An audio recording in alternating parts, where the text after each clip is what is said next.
Peirce, Dickson, St. John's Ravenscourt School. The Listeners, by Walter de la Mare. "Is there anybody there?" said the traveler, knocking on the moonlit door. And his horse in the silence champed the grasses of the forest's ferny floor. And a bird flew up out of the turret above the traveler's head.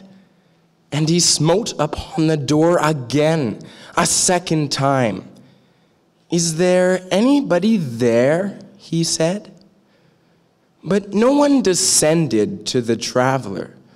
No head from the leaf-fringed sill leaned over and looked into his gray eyes where he stood, perplexed and still.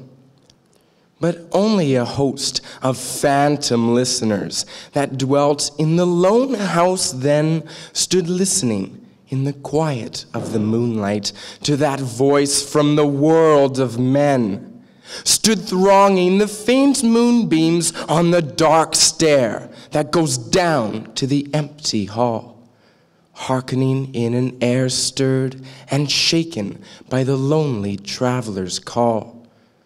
And he felt in his heart their strangeness, their stillness answering his cry, while his horse moved, cropping the dark turf neath the starred and leafy sky.